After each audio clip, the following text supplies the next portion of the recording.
Hi there, how are you all? I hope you're enjoying the previous video which is related to chapter 1, and if you haven't taken a look on that video, so it's my advice to please go and watch first the chapter 1 video because that cover the important topic related to chapter 1 and then come back on this video, and in this video we're gonna cover important topics related to chapter 2, the overview of the Canadian financial marketplace. It's a second video of IFIC exam tutorial which is related to chapter 2. So if you have any question and concern, please write in a comment section. I'll cover your entire queries in the coming videos. So let's start. What is capital? Capital is wealth, both real material things such as land, buildings, and representational items such as money, stock, bonds.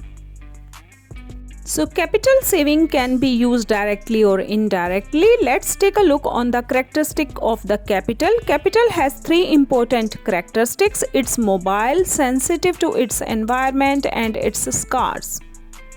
So what is investment capital? Investment capital is available and investable wealth, real estate, stock, bond, money that is used to enhance the economic growth prospectus of an economy. What is direct investment? In the direct investment, an individual or company invests directly in an item, house, new plants, new roads is called the direct investment. Examples related to direct investment generally asked in an exam, like a couple investing their saving in home, a government investing in a new highway or hospital, a foreign company paying startup cost for the plant to produce new products. So let's take a look on the indirect investment that occurs when an individual buys a security or the issuer invests the proceeds. Examples related to indirect investment are the purchase of such representational items such as a stock, bond, or mutual funds, or through the deposit of saving in the financial institution. Guys, let's take a look on the 5 factors that can affect the decision of where the capital will flow. The first is the political environment, whether the country is involved or likely to be involved in the internal or external conflict. Second is the economic trend, growth in the domestic product and the inflation rate, level of economic activities. The third factor is the fiscal policy, levels of taxes, government spending, and the degree to which it encourages saving and investment. Fourth is the monetary policy. That's very important. These fiscal and monetary policy that's generally asked in an exam. So what is monetary policy? The sound management of the growth of the nation's money supply and the extent to which it promotes price and foreign exchange stability is called the monetary policy, and that's very important. So please keep in mind. Investment opportunities. Opportunities for investment and satisfactory return on investment when considering the risk. Characteristic of the labor force, whether it is skilled or productive. So these are the 5 factors that can affect the decision of capital flow. So guys, let's take a look on the sources of capital. The sources of capital are the retail investors, institutional investors, and the foreign investors. Don't forget to subscribe the Welcome Canada YouTube channel. Let's take a look on the retail investors. These are the individual investors who buy and sell securities for their own personal account and not for another company or organization. What are the institutional investors? Institutional investors are the organizations such as a pension fund or the mutual fund company that trade large volume of securities and typically have a steady flow of the money to invest. So guys, retail investors generally buy in smaller in quantity than the larger institutional investors.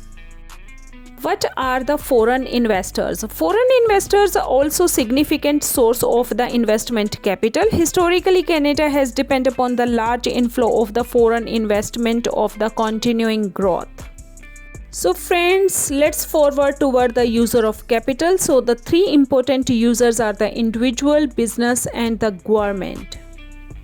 So guys, let's take a look in detail of the users of the capital. So the first one is the individual. Individuals may require capital to finance housing, consumer durable, automobile and appliance or other type of consumptions. So the second user of capital is the businesses. Canadian businesses require massive sum of capital to finance day-to-day operations, to renew and maintain plant and equipment, as well as to expand and diversify the activities. The example of the third user of capital generally asked in an exam. Let's take a look on the government. Government in Canada are the major issuer of the securities in public market. Let's take a look of the federal government. Federal government, when revenue fail to meet the expenditure or when large capital projects must be planned, so federal government must be borrowed in the form of example treasury bill, marketable bonds. Examples are generally asked in an exam, so please make sure about the federal, provincial and municipal examples. Provincial government, when revenue fail to meet expenditures and when the large capital projects are planned, provinces must borrow in a form of short-term treasury bills and saving bonds. Municipalities are responsible for the provision of street, sewer, water work, police and fire protection, welfare and transportation, distribution of electricity and other kind of services, and they borrow fund generally in a form of installment debentures and the serial debentures. Guys, let's take a look on the important note. Most legislation regarding the trading and distribution of security is a provincial matter, dealt within the each province's security act and is responsibility of each province's security administrator. Self-regulatory organizations. These are the private industry organizations that have been granted the privilege of regulating their own members by provincial regulatory bodies. MFDA, Mutual Fund Dealer Association. It is the mutual fund industry's SROs for the distribution side of the mutual fund industry. It does not regulate the fund themselves. The responsibility remains with the security commissions. That's very important for exam. In Quebec, the mutual fund industry is under the responsibility of AMF, Autorité des Marchés Financiers, and the Chambre de la Sécurité Financière. So in Quebec, AMF is responsible for overseeing the operation of fund companies within the province. And the Chambers is responsible for setting and monitoring continuing education requirement for enforcing a code of ethics in Quebec. So let's take a look guys on IIROC, the Investment Industry Regulatory Organization of Canada, is the SRO which oversees all investment dealers and trading activities in Canada. So what is the financial intermediary? A financial intermediary is an organization that facilitates the movement of capital between the supplier and the users. It can be broadly divided into the two categories: deposit-taking institutions and non-deposit-taking institutions. So the deposit-taking institutions are the bank and the trust companies. Non-deposit-taking institutions can be life insurance companies, investment dealers, pension funds, and among others. The financial instruments are the debt instrument, equity instrument, investment funds, derivatives, and other financial instruments. Debt instruments, also called the fixed income securities, and it is a relationship in which the issuer promises to repay the loan at maturity and in the interim make interest payments to the investors, for example bonds, debentures, mortgage, treasury bill, commercial paper. Equities are also referred to as the stock and share because investor actually buy a share of the company, thus gaining the ownership stake in the company. And the examples of the two main type of stocks are the common and the preferred shares.